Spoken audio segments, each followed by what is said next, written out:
Kita luruskan dulu tentang masalah istikharah itu sendiri. Atau yang saya inginkan ini baik nggak? Kamu kok ada jenggotnya? Karena memang tujuan kita berkeluarga, efek itu bonus saja. Saya nggak mengalahkan itu. Semakin yakin atau yakin untuk melanjutkan atau yakin untuk berhenti di sini, Iya. Ustaz? Bismillahirrahmanirrahim. Assalamualaikum warahmatullahi wabarakatuh. Assalamualaikum warahmatullahi wabarakatuh. Bertemu lagi bersama saya Randy Zanuar dalam Salima Podcast acara Mahar. Karena membangun keluarga butuh ilmu. Sah? Sah. Barakallah. Apa kabar teman-teman yang ada di rumah? Semoga selalu dalam perlindungan Allah Subhanahu wa taala. Seperti biasa, program Mahar Madrasah Keluarga, kita akan menjawab pertanyaan dari para netizen. Jadi buat kalian yang juga pengen bertanya masalah keluarga, bisa bertanya melalui link di bawah ini. Ya, sekarang ada editornya nih yang bikin editan ini ya. Jadi ada di Instagram kami di maharofficial.id dan di situ ada link di bio. Silahkan klik dan mengisi form untuk bertanya. Dan insya Allah kita akan jawab dan dijawab langsung oleh Ustadz Nur Sobah. Seperti biasa, Ustadz Nur Sobah sudah berada di tengah-tengah kita. Di tengah-tengah kita di ujung maksudnya ya. Apa kabar Ustadz? Alhamdulillah, Mas Randy. Gimana kabarnya? Alhamdulillah baik juga Ustadz. Masya Allah. Ya, Januari ini. Waduh, ketahuan ini namanya. Oke teman-teman, langsung aja. Seperti biasa kita menjawab pertanyaan dari netizen Ustadz. Ya, Udah ada satu pertanyaan nih. insya Allah. Mudah-mudahan ini pertanyaannya kamu yang kita jawab ya. Begini pertanyaan Ustadz. Pak Ustadz, mau tanya bagaimana kita bisa mengetahui jawaban dari istiqoroh kita? Masya Allah. Karena ada seorang ikhwan. Oh berarti akhwat yang tanya nih Ustadz. Karena ada seorang ikhwan mengajak ta'aruf dan saya sudah istiqoroh. Saya masih belum dapat jawabannya. Semakin sholat semakin ingin menolak beliau. Tolak nih. Tapi masih bingung apakah itu hanya was-was syaiton, sedangkan ikhwannya selalu menanyakan jawaban saya. Insya Allah. Barakallahu fiik. A'udzubillahi minasyaitonirrajim. Bismillahirrahmanirrahim. Pertanyaannya ini sering terjadi ya, karena kadang gini. Pertama kita luruskan dulu tentang masalah istikharah itu sendiri, karena ketika kita salah di dalam bab niat ibadah apa saja, itu terkadang membuat kita pertama frustasi ketika ya entah itu tertunda jawaban atau mungkin yang kita ingin itu nggak sesuai gitu loh menurut persepsi kita. Jadi yang pertama kita luruskan, istikharah sendiri adalah merupakan bagian ibadah. Jadi maka karena dia adalah ibadah, Allah sangat cinta kepada orang yang melaksanakan ibadah. Ini bagian dari isti'anah, merasa kita lemah sehingga kita harus minta tolong sama Allah. Merasa ilmu kita terbatas sehingga kita minta ilmu dari Allah. Supaya kita tahu ini orang atau yang saya bidik ini atau yang saya inginkan ini baik nggak untuk saya, agama saya, akhirat saya. Jadi bukan hanya untuk saya doang. Betul. Kadang orang tuh baik untuk kita tapi nggak baik untuk keluarga. Baik untuk keluarga tapi nggak baik dalam urusan agama. Dia nggak mendukung kita dakwah, dia sangat sensi dalam urusan agama. Dikit-dikit, kamu kok ada jenggotnya, kamu kok Arab dikit. ya makanya tadi baik itu semualah. Jangan satu. Baik pokoknya dia enak Pak diajak ngobrol. Ngobrol apa? Iya. Ya asik nyambung. Nah, yang paling penting itu kalau kita itu enak diajak ngobrol akhirat, nggak marah. Karena ada orang kalau diajak ngobrol akhirat kan sudahlah, nggak usah sok ya alim, sok apalah. Kadang kan merasa males gitu, garing katanya kalau ngobrol masalah akhirat. Kayak udah tua aja ngomongin akhirat. Ini yang perlu kita garis bawahi. Jadi baik itu untuk kita, untuk agama kita, baik itu akhirat. Karena memang tujuan kita berkeluarga adalah wasilah supaya kita nanti bahagia bersama di akhirat.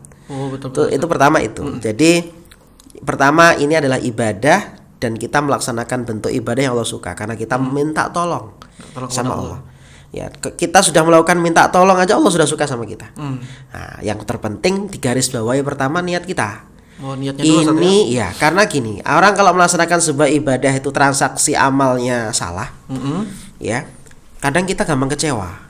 Contoh nih, transaksi dia istikharah hanya untuk jodoh saja. Ya, akhirnya ketika jodoh itu bisa jadi ditunda saja. Kadang sudah mulai ngambek. Itu persis seperti ibadah-ibadah yang lain yang orang tujuannya hanya sebatas kepada side effect sebenarnya dari ibadah itu. Side effect itu bonus saja. bukan target utama. Target utama ibadah itu yang penting Allah ridho sama kita. Kita dicintai karena kita sudah melibatkan Allah dalam amal, itu sudah jos. Banyak orang loh dalam amal nggak melibatkan Allah, ngandalkan tenang aku tahu kok. Atau mungkin malah nanya sama ketik Rex pasti Mama Loren terus. Ya, jadi ngandalkan makhluk lah ya. Atau tanya sama siapa yang ngitung-ngitung anulah apa. Waktu primbon. Ya gitulah, buka kitab lain. Saya nggak mengalahkan itu.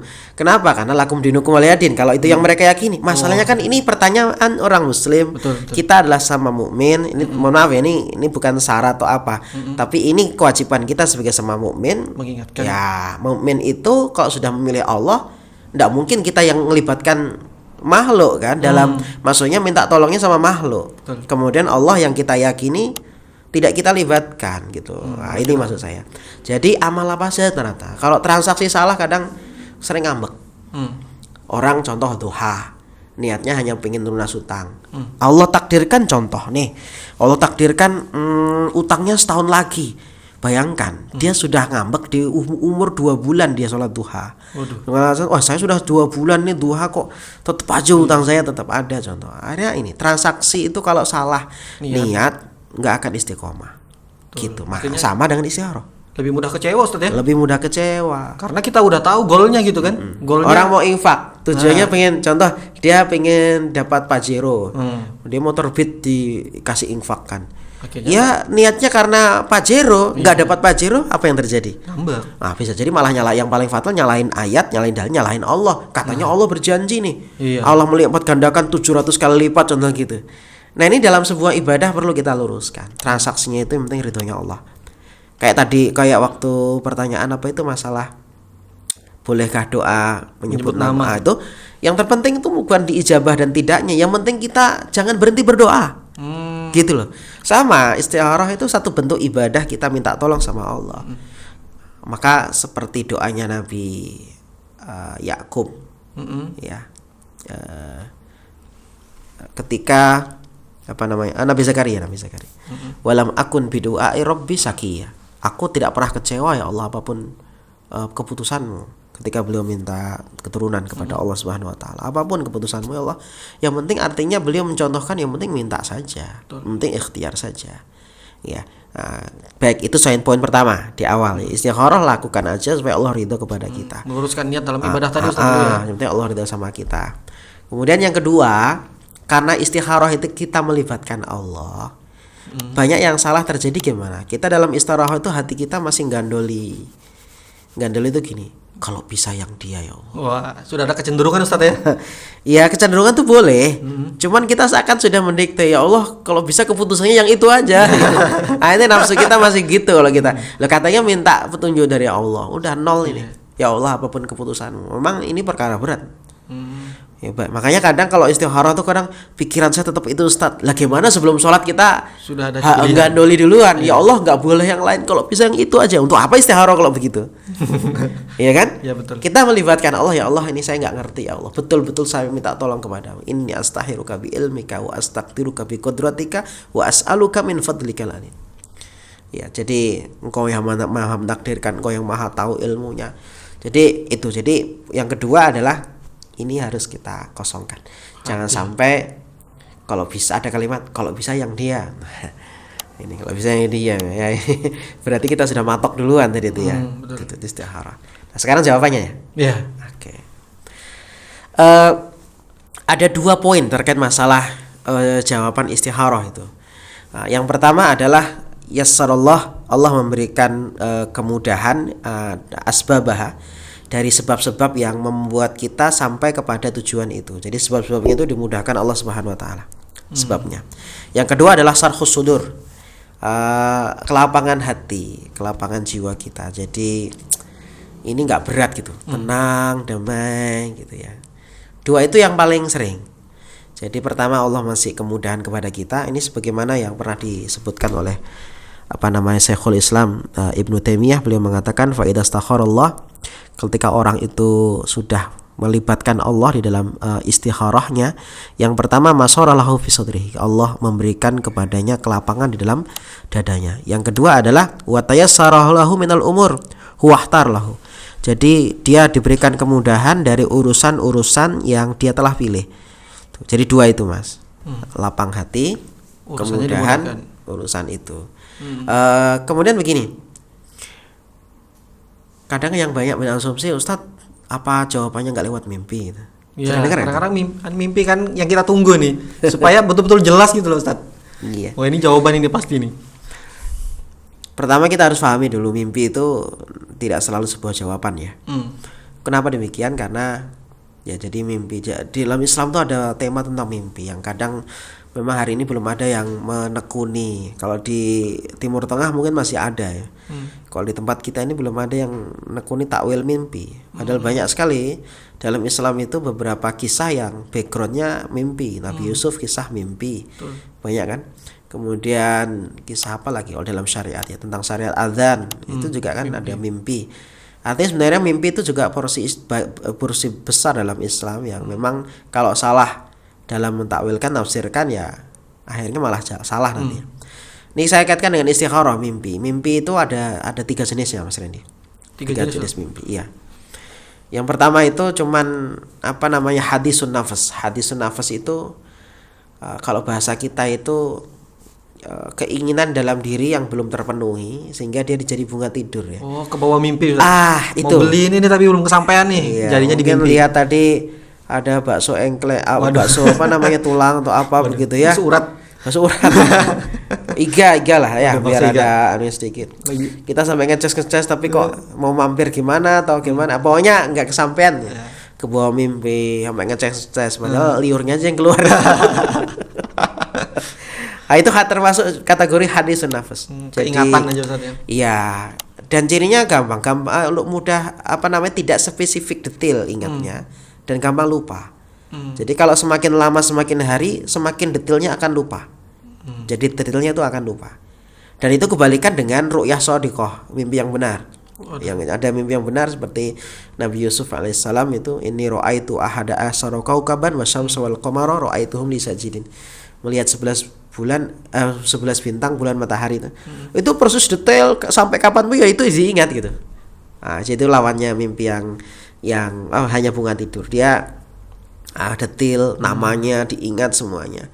Itu biasanya adalah mimpi yang benar. Salah satunya itu. Jadi dia gak gampang dibuat lupa. Detailnya itu diingat betul, jelas, namanya jelas, peradegan itu jelas, kata-katanya itu jelas gitu ya. Jadi enggak samar, enggak mukanya tuh sama tuh enggak, jelas itu. Itu ru'yah shadiqah. Mimpi jenis kedua tadi Ustaz ya. Iya.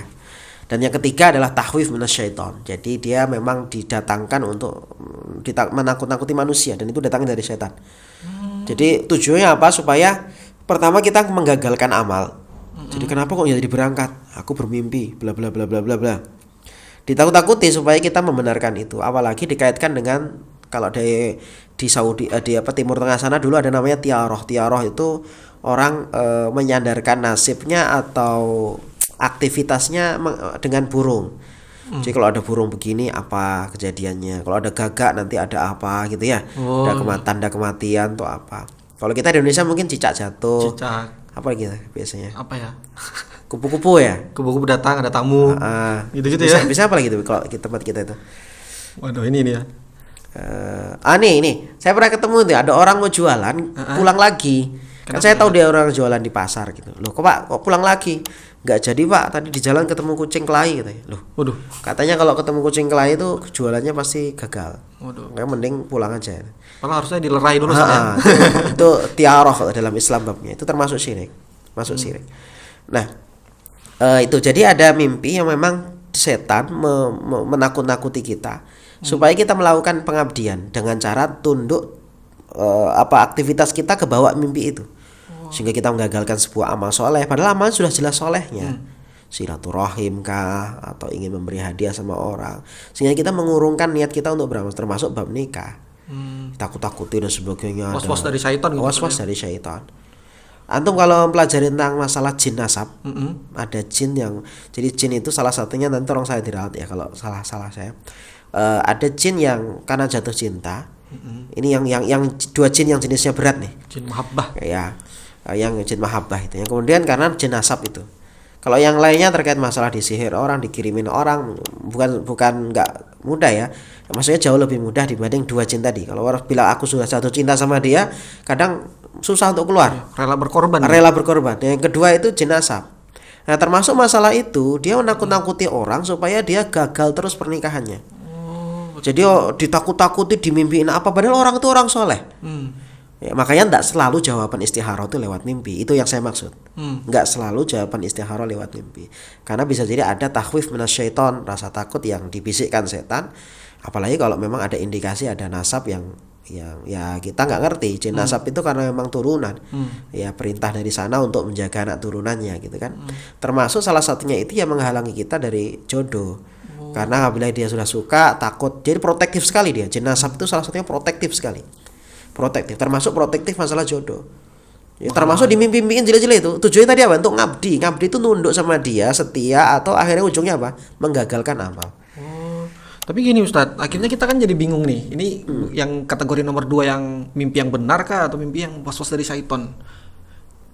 Gini, itulah kenapa nanti Nabi itu melarang kita untuk menceritakan mimpi yang buruk. Khawatir tuh pertama ya jadi sugesti, bisa jadi alam bawah sadar kita kepikiran itu kemudian akhirnya kenyataan gitu. Itu bukan karena wah ini berarti mimpi yang benar, enggak. Tapi karena kita sudah terpengaruh hati kita. Betul. Ya, terpengaruh hati kita. Gitu. Jadi pertama ya dilakukan ketika mimpi seperti itu ya pertama berlindung kepada Allah. Ya, kemudian ada yang ganggu lagi gitu loh. Ada nggak dia ganggu lagi? Karena setan tuh ganggunya tidak sekali, berulang-ulang. Berkali-kali Ustaz. Dimimpiin jelek terus begitulah. Ya, nggak sekali. Waswasnya setan itu kenapa kita berlindung dengan muawwidzatain salah satunya. Di ujung itu ada qul a'udzu birabbin nas. Ya, karena yang paling berat itu alladzi yuwaswisu fi sudurin nas. Kalau sudah di sini dan waswas itu bisikan yang berulang-ulang. Bukan sekali. Was-was Sekali. Jadi ya makanya tadi jangan diceritakan. Kemudian langsung sebagaimana beberapa sunnah Nabi terkait masalah mimpi buruk bisa berganti posisi, bisa seperti meludah ke kiri 3 kali, kita bawa berwudu ya, dibawa kita untuk ibadah gitu ya. Jadi gitu. Jadi yang paling penting ya tadi supaya kita nggak terlalu kepikiran terus ya jangan diceritakan sama orang. Berarti memang nggak selalu jawaban istiqoroh ini nggak selalu. Ya? Yang 2 tadi yang sering disebutkan para ulama tadi.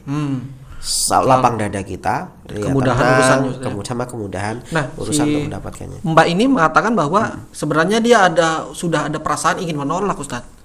Nah akhirnya tapi dia masih bingung apakah ini memang jawaban dari istiqorohnya dia atau hanya was-was dari syaiton. Gini, istikharah itu satu bagian usaha untuk kita mendapatkan jodoh kita kan pertama, dan itu melibatkan Allah di pertama dan selalu nanti akan melibatkan Allah kan. Nah itu berarti kan ada langkah harus berikutnya untuk meyakinkan tadi. Bukannya sekedar istikharah jelas pertama, tapi kita yang membuktikan ini gimana, maka sunatullahnya dijalani, ta'arufnya didalami. Apa yang membuat kita ragu ya, apa dengan fulan, tanyakan kepada siapa ya jadi supaya betul-betul kita itu mengenal gitu. Kita mengenal kan, kita boleh di situ ada khiyar, ada nadhar, boleh melihat, boleh mengetahui kan, dalam ta'aruf kan demikian toh. Tidak boleh disembunyikan. Dan inilah satu keunggulan ta'aruf Mas. Kalau pacaran kan seorang selalu dominan pengen menampakkan yang baik-baik, yang bagus, nggak pernah sisiran, tiba-tiba sisiran terus. Karena nggak mungkin kita pengen dilihat jelek di pas harum terus gitu. Padahal biasanya nggak pernah mandi gitu. Bajunya padahal sudah biasanya cuman kausan biasa. Penumpang berubah. Maka ini nipu topeng itu, pakai topeng. Maka sesungguhnya ta'aruf ini pertama menuntut kejujuran ya. Pertama supaya kita tuh membuka topeng kita. Ya karena kita pengen serius kan. Betul. Ngapain kita tutup-tutupi? Inilah apa adanya. Saya seperti. Nah, itu harus jalani sunatullahnya tadi itu. Hukum sebab akibatnya dilakoni. Ya, jadi saya akan terawang itu enggak bisa seperti itu. Ya, istikharah iya nomor 1, tapi berikutnya dijalani. Ya, tanya kepada siapa, apa yang buat kita ragu. Ya, insya Allah nanti dengan istikharah itu salah satu jenis kemudahan yang Allah beri adalah Allah datangkan informasi, bisa jadi tiba-tiba ada di beredar kita, ternyata dia ini postingannya kayak gini terus. Nah, contoh ya.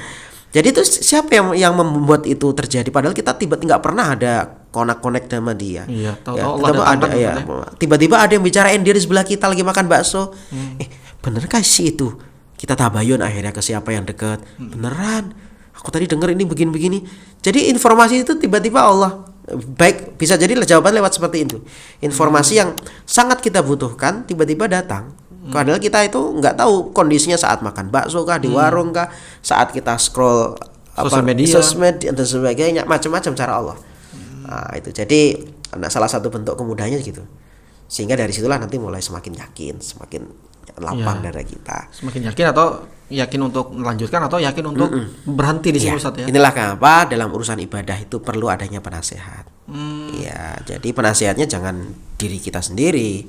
Ya, kita perlu orang yang punya pengetahuan tentang itu. Punya kapasitas. Ya, fas'alu ahla dzikri in kuntum la ta'lamun. Karena Allah mengatakan demikian. Bertanyalah kepada orang yang tahu ketika kita nggak tahu. Tahu dengan kapasitasnya. Ya, tahu tentang masalah keluarga, tahu tentang masalah ilmu ini. Supaya semakin yakin langkah kita. Betul. Jadi gitu Mbak ya. Yang pertama kita harus membetulkan niat dulu dalam istiqoroh kita Ustaz ya. Nah, dalam istiqoroh itu juga kita udah satu langkah yang baik Ustaz ya, karena melibatkan Allah dan kita merasa makhluk yang lemah. Tapi setelah itu kita juga harus menjalankan sunatullah dari ta'arufnya. Iya, hukum sebab akibatnya. Sebab akibatnya. Nah, jadi kecondongan jangan nunggu mimpi gitu Mas. Ya, jangan nunggu mimpi karena nggak selalu lewat mimpi Ustaz ya. Karena bisa jadi was-was syaitan juga masuknya lewat mimpi. Dan juga ini ada kan semakin sholat semakin ingin menolak beliau. Nah, kemungkinan tadi menolaknya itu karena apa gitu Ustaz ya. Kita harus gali dulu informasi dulu, dan yang paling penting adalah mungkin sudah ada informasi yang jelek sudah didengar, sehingga itu terus menghantui. Bisa jadi, kayaknya ini terus itu akhirnya terbawa terus. Makanya tadi sebelum sholat tuh yang kosongkan dulu Ustaz ya. Iya, karena kita hanya mengetahui mungkin yang zahir saja. Betul. Kelihatannya menurut kita itu jelek kan. Di sisi kacamata kita yang terbatas, kacamata yang terbatas. Ya terus. Dan juga butuh penasehat. Nah, ragu tadi di hal apanya, yakinkan sampai betul-betul yakin beneran nggak bagus untuk saya nih. Karena saya sudah tabayun ke sana ke sini, memang reputasinya jejak jejak digital juga bisa lah. Ya, itu bagian ikhtiar yang tadi bertanya dan sebagainya, minta nasihat. Itu bagian untuk sunatullah yang harus dijalani. Berarti memang was-was dari kecenderungan ini menolak ini harus semakin diyakinkan dengan mencari informasi. Ya, jadi gitu Ustaz ya. Jadi kita dalam berta'aruf ya, semoga mbaknya yang bertanya dan mungkin ada teman-teman lain juga punya masalah yang sama Ustaz ya. Mudah-mudahan segera Allah dimantapkan hatinya, dimudahkan jodohnya. Ya, mungkin itu aja dari kita pada episode kali ini Ustaz. Siap. Buat teman-teman kembali lagi yang ingin bertanya boleh berkunjung di link di bawah ini. Ya. Di Instagram kami. Ya, mudah-mudahan bermanfaat. Jangan lupa like, subscribe, dan share. Karena like, subscribe, dan share jariah amal soleh itu. Dan juga menjadi amal jariah karena membagi ilmu yang bermanfaat Ustaz ya. Insyaallah, semoga demikian. Oke, kami pamit undur diri. Wabillahi taufiq wal hidayah. Wassalamualaikum warahmatullahi wabarakatuh. Waalaikumsalam warahmatullahi wabarakatuh.